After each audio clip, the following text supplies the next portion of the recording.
All right, and we're live.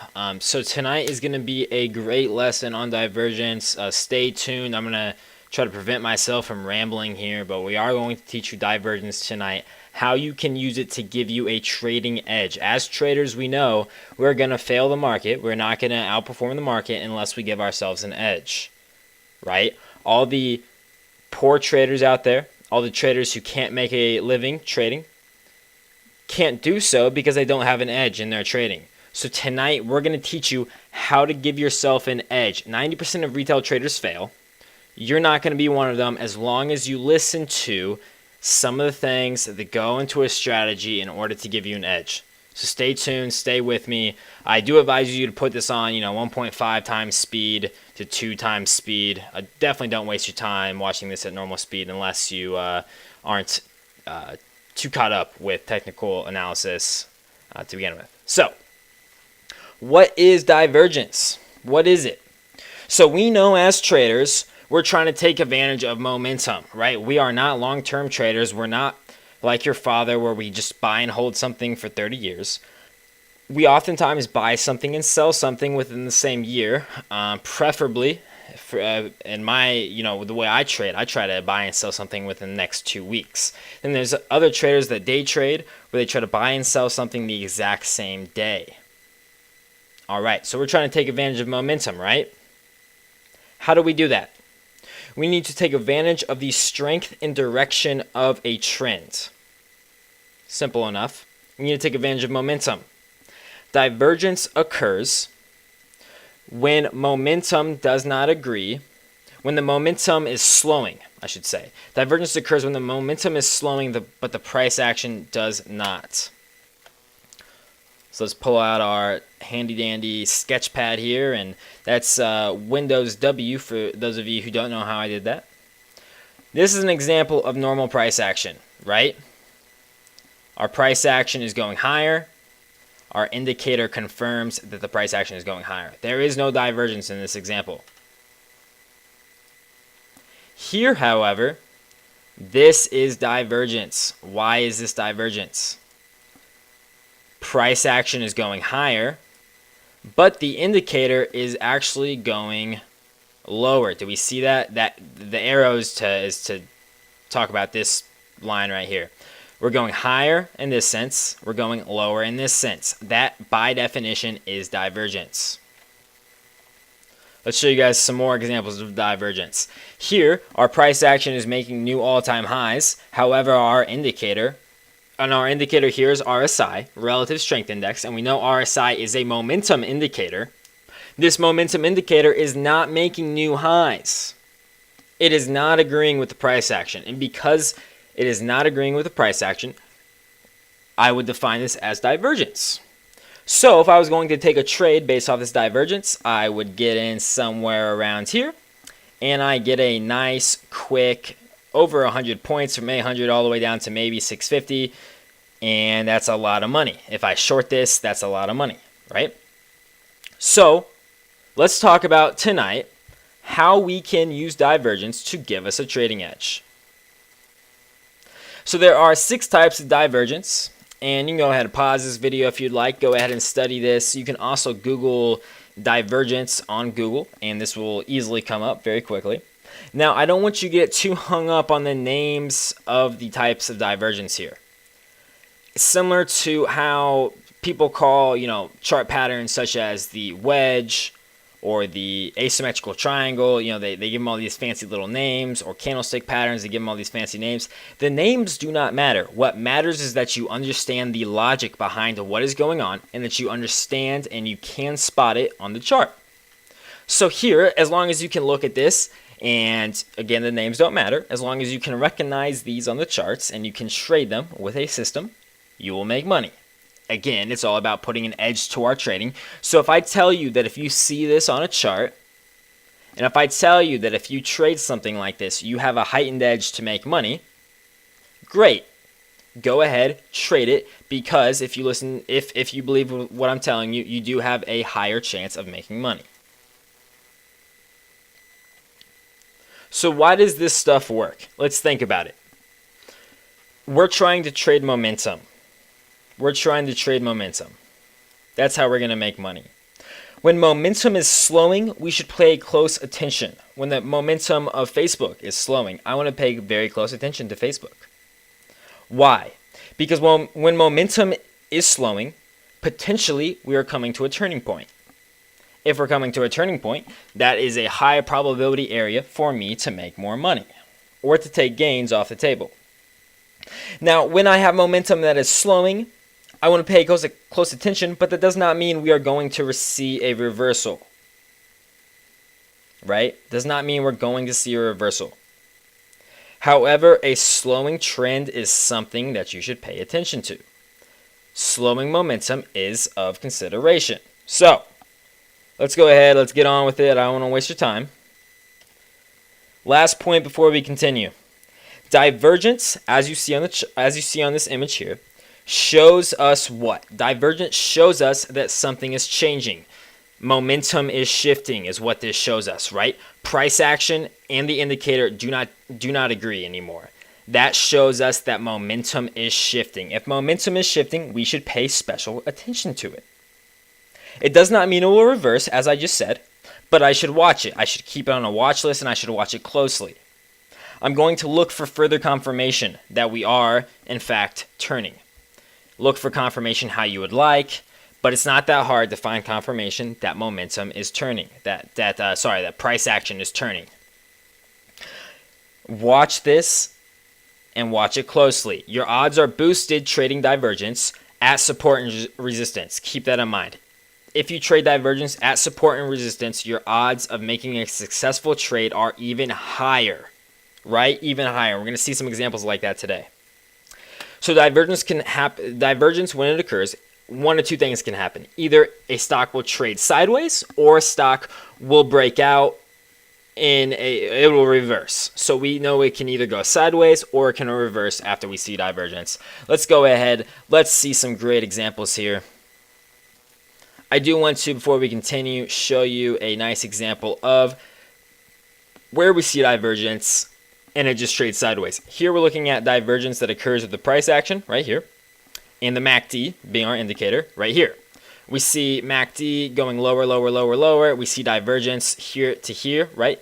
We're making higher highs, but the MACD is making lower highs. That in and of itself is divergence, but then it just trades in a sideways range here. So like I just said, it does not always mean it's going to reverse, but we should pay a close eye to it, because what if it trades sideways, or what if it does reverse? Okay, let's go ahead and let us look at some great examples. Here's an example where we go higher, MACD starts turning over and going lower, and look at this, from 93 down to 70, right? Okay. I know your time is important, so I'll try to get a move on with this. SPX, look at our time frame right here. We are looking at 2009 and 2008 on the weekly. I have the log scale turned on. I'm looking at the RSI and MACD indicator. Price action is making a lower low. It is absolutely collapsing. I'm looking, okay, when can I get in for the next trend? We know that this downturn that we see right here is going to stop at some point, and we're going to go higher. So if I'm looking at it right here, I'm looking to get in for the next rally, right? How am I going to do that? Divergence is a great way that I can boost the odds of getting in at the right time. I see price action make a lower low. RSI is making a higher low. MACD also disagrees with the price action. Notice MACD is going higher, right? MACD is going higher, while price action is going lower. Then we also have the MACD histogram. MACD histogram is also going higher despite price action going lower.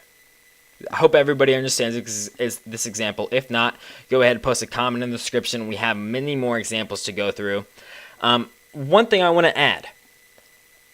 I have read traders that disagree with divergence on some indicators. They say this indicator should not be used for divergence. Let's talk about that. For example, RSI is range bound. What does that mean? RSI cannot go below 0 and it cannot go above 100. So let's just say RSI went all the way down to 0. You would always see divergence subsequent of it going to 0. Why is that? Because it is impossible for RSI to go lower than 0. So even if, let's say, RSI was at 0 at this point right here, and price action continued to go higher, you're most likely going to see divergence on RSI. Now, I have never seen RSI go down to 0, but that's just something I wanted to throw out there. That specific trader that I'm referencing said he liked using MACD divergence more. You know, I just wanted to throw that out there just so I'm educating everybody properly. I will say the only divergence I really trade off of is RSI. Next example. Here. This is a similar time frame. We're still looking at 2010. Well, I guess last one was 2008 to 2009. We're looking at the daily here. Log scaling is still on. Price action going lower. We're going lower here, but price action on but the RSI is remaining flat. RSI is remaining flat. We would suspect that RSI would be going lower. No, it's not. RSI is remaining flat, showing that RSI is not agreeing with the momentum that we are seeing. RSI is suggesting that momentum is beginning to shift, and because momentum is beginning to shift, I should pay close attention to this, right? And then if I can find support and resistance lines that this is bouncing off of, you know, more power to me, right? More power to me. Here, I drew another divergence right here. This is smaller divergence, but we can see our price action is going lower. RSI is making higher lows. Histogram is making higher lows. And MACD is making higher lows. Hope everybody understands that. If you don't, go ahead and post a comment in the description with the time of the video that you have questions at. Okay, here, SPX once again. Now, earlier I said divergence holds even more weight if we can trade it at support and resistance. Here, we are trading it at support and resistance, so this is great. Now, I am looking at the 1 week. We're looking at around 2016, price action going lower. These two lines you see here are the 200 SMA and 200 EMA. So, I'm coming down to the 200 SMA and EMA, which I know are dynamic support and resistance. Most technical traders know that. So I would be looking for a bounce play off this already. And then I see divergence on top of this. Oh, the odds are stacked in my favor. And then look at this candle right here. Does everybody see this nice candle right here? That is a common reversal candlestick pattern. If I see that along with divergence and at support and resistance, that is a high probability setup. That is a high probability setup. I would be looking to go long here. Does everybody understand that? Price action going lower, RSI is going higher. Now, we can take a look at the MACD, and this is an interesting a chart. That's kind of why I included it. MACD seems to agree with price in this setting, doesn't it? MACD is actually going lower, just like price is, but RSI does not agree. That's why I included it. Now, you do see the histogram here on the MACD. For the most part, it's flat, if not has a little bit of divergence. So that's one reason why I included this in here. But if we take away the MACD, again, we're trading divergence at a support and resistance point on the 200 SMA and EMA. We have a reversal candle, and yeah, maybe you draw this and say that this is support. You know, I'm not going to argue that this line's that valid, but I hope that everybody understands what I'm drawing here. If you don't, again, go ahead and post a comment in the link down below. Okay, Berkshire Hathaway. Berkshire Hathaway. This is great. Okay, so again, price action is going lower. But RSI, hang on, RSI is going higher. That is divergence in and of itself. If you start forgetting what divergence is, go ahead, Google divergence on Google. And this will give you the chart of what divergence looks like. And again, the types do not matter. All that matters is that you're able to spot them and you understand the logic behind what's going on. So again, now, this trend line, you would not have been able, at this point in time, you would not have been able to trade the bounce off this trend line. Why? Because you would not have had enough points of contact to be able to draw this trend line.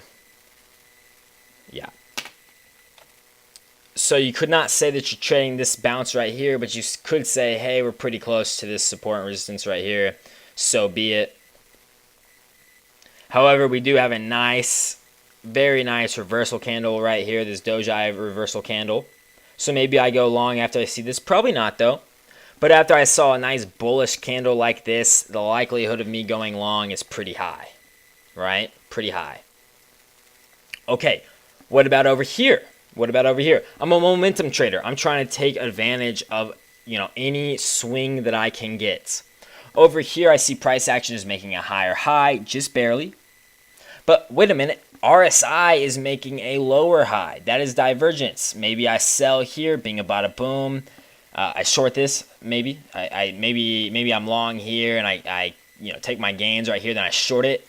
Bam, that's money right there. And maybe I cover around this 50-day moving average right here. So there's another example for you guys. Okay, Schulenberg. This one's on the 5-minute chart. I know a couple of you out there are wondering, can I trade this on smaller time frames? Yes, you can. Divergence works on every single time frame. It holds more weight on the higher time frames, however, but it's still great for intraday traders, and I do recommend it. If you are a day trader, I do recommend it as a arsenal to your as a tool in your arsenal. Here, price action going lower, RSI going higher, MACD histogram also going higher, and MACD going higher. Notice how all these indicators disagree with the price action that's going on. So maybe after a green candle or two, you go along this, bing a bada boom, you get some nice points. That is a high probability trade right there. That is a high probability trade, especially if you go long after it breaks this 20 SMA here, bing a bada boom, right?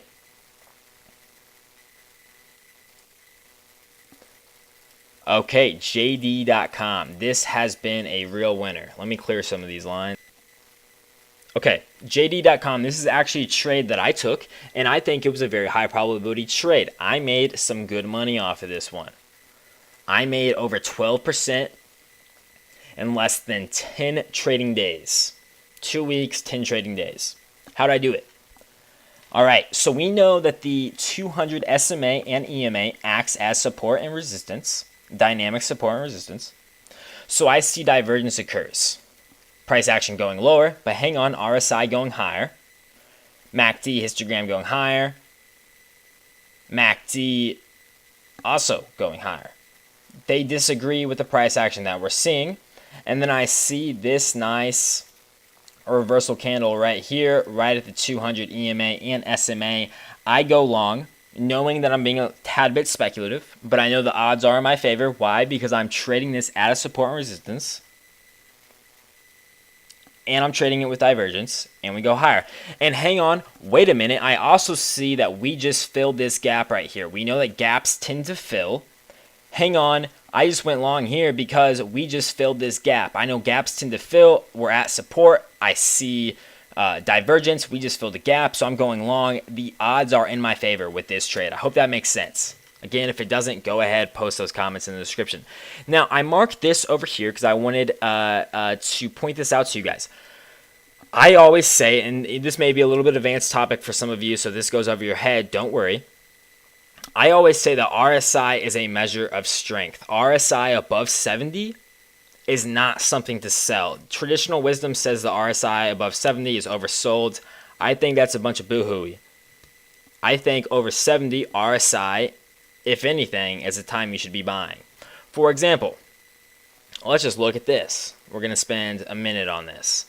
If you were to go long, right when we go over 70 right here, you would be going long in here. And if you sold as soon as we went below 70, you have gotten out right here. Anybody that tells you to sell when RSI goes above 70 doesn't know what they're talking about. Does not know what they're talking about, let me tell you. Now, it's more applicable, RSI above 70, is more applicable to on the 5-minute chart, not to buy it. I do agree. But on the higher time frames, no. RSI above 70, that is when the gains really come in. This is from anywhere from 32 up to 40. That's gains right there. But anyways, back to this. I would say this is not divergence. Why? Because we're seeing divergence mainly for the most part occur above 70. Stocks are so strong above 70, you often see divergence when RSI is above 70. It's very common. That's not something to get worried about. The time to really sell RSI divergence, let's see if I can't find an example. This is a decent example, are when RSI sees divergence way down here, right? Does that make sense? I hope that makes sense. Here's a decent example for RSI as well. RSI, we see divergence way below 70. That's a valid signal. Now, when we first started, I did show you guys this example where RSI divergence occurred above 70. You know, this kind of proves me wrong. I'm making this note so that you know to be cautious trading RSI divergence that is over 70. Not saying that's always wrong, not saying that's always right either, though. Okay, let's go back to our examples. So we just finished up with JD.com. Macy's, a lot of people traded this one. We're looking at the weekly on Macy's, again with the log scaling. If you took this divergence, you would have made anywhere from 40% to 30%. How would I have traded this? I see divergence occur. I'm starting to see divergence occur after this first green bar right here. I see a very green, bullish bar right here, and then we move higher. After this bar right here, I can say, yes, divergence is occurring. You have to wait for that first green bar, otherwise, you know, RSI is not reversing. So maybe I get in on this candle right here, bingo bada boom, from 20 to 24, I go long. Notice MACD is curling up despite price action still going down. I hope this makes sense. Twitter, this is a great example. This one brought in the dough, let me tell you.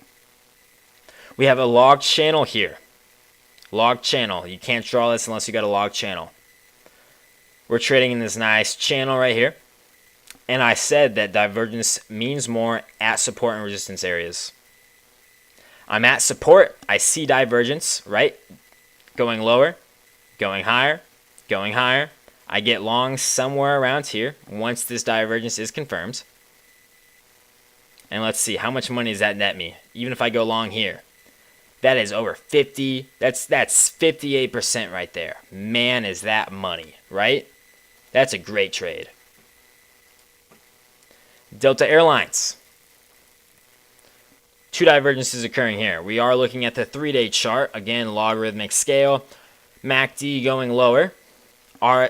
Price action going higher, MACD going lower, RSI going lower. RSI gets rejected at the 70 threshold. We know the 70 threshold, anything above 70 is very bullish. It gets rejected right at that threshold. Not good. Not good. But we also see divergence. Ooh, that's even worse. And then we have this massive rollover all the way from 56 down to 46. That's a massive rollover. And what do you know? Hey, we actually catch support right at that 200 SMA and EMA because we know the axis is dynamic support and resistance. Here we see that price action is flat, but wait a minute, RSI is rolling over. MACD rolling over. Notice how we're making price action is pretty much flat, but RSI is way down here and getting rejected at 61.8. That's a Fibonacci number. RSI is getting rejected at 61.8, a Fibonacci number. That's no good at all. I hope that one makes sense. If it doesn't, post some questions. JNUG, second to last example here. We might throw in some bonus round examples. JNUG, I hope this makes sense. This is considered hidden divergence. If we're going to use the names, this would be hidden divergence, what we're seeing right here. Why? Price action going lower. Wait a minute, RSI is going higher though. That's interesting. Hang on, so is the MACD histogram and the MACD. We know that this is still a form of divergence. And if I were to short this after this candle right here, or even this candle right here, I get in some gains. Let's go ahead and let's measure that. Even if you were to be a little bit conservative and shorted on the second red candle after the divergence starts occurring, you would have made almost 16%. That is money. That is money. Now, we know not to use divergence in anything but trending markets, right? We talked about that to begin with. in order to use momentum, we need a trend to be occurring. There is no trend in here. So even if you were to see divergence in here, you do not trade it. Why do you not trade it? Because there is no trend. Divergence needs a trend. Why? Because divergence signals that momentum is shifting. If there's no trend, there is no momentum. I hope that makes sense, guys. Okay. ESV. ESV is an offshore driller. They are trading below liquidation values. If you were to take all of their offshore drilling rigs and you were to sell them for scrap metal, they are trading below half of what they are worth in scrap metal value. So, from a fundamental standpoint, this company is relatively strong. They're free cash flow positive. They are worth more than they're trading at. And then we see divergence. Man, that's money, right? That's money. Now, if you were to trade this divergence perfectly, boom, 45%. I hope everybody sees the divergence that I'm seeing here. Even a little bit of divergence occurring right here too. And then that's a quick 20% as well, right? Boom, boom, boom, boom. Hope everybody sees that. Okay. Little bonus round here. Little bonus round here. Okay, so you can also use divergence with stochastics. This is an example I got off of Day Trading Rockstar. We know channels break in two ways. We have a channel right here. I know channels break in two ways. Channels either break with a double bottom or they break with divergence. Here, this channel breaks with divergence. Does everybody see this? We have the 931 setting on stochastics, and I'm only showing one of the stochastic lines. I don't know the proper terminology for that. But on TradingView, you can only you have the option of only enabling one of the stochastic lines. Notice here, I'm moving lower. Stochastics is moving higher. That's a point of contact, and that's a point of contact for the stochastics. After this very bullish green candle right here, I know that this is divergence, and I can take a long position here, and what do you know? Boom. That's money. That is money. Does everybody see that? Does that make sense? Okay, here's another example. We have a downtrend. I see divergence. Wait a minute, stochastics is going higher while price action is going lower. Maybe I make a long entry after one or two of these green candles right here. Maybe I make a long entry after we break this MA. And bing bada boom, I get some quick profits in from 47 to 50 maybe. Here is another divergence setup. This is a massive move right here. I see that we're trading in some sort of channel right here. A very speculative channel. I say that because we only have 2 points of contact on both top and bottom. At this point right here, I'm making a lower stochastic low than I made all the way over here. Now when that happens, I know that we're most likely setting up for a new move higher. Does that make sense? If it doesn't, rewind the video and listen to what I just said. I am higher, but the stochastic is making a new low, and I'm trading in a channel. I'm most likely going to go higher. The stochastics is setting itself up for a move higher. I'm seeing hidden divergence here. Price action is higher. Stochastics is lower. We know that is a type of divergence. Maybe I get in after this massive green candle right there, and I go higher. All the way from 61 to 72. That is money right there. That is money. All right, guys. I really hope this presentation was helpful. I think that's about it. I have all for you guys. If you have any questions, feel free to leave them below. I will answer them. I'm going to leave some sources in the description for you guys. So I hope this video helped. Remember, trading is all about putting the edge on your side of the fields. So take what I taught you today and go make some money. Be gum out.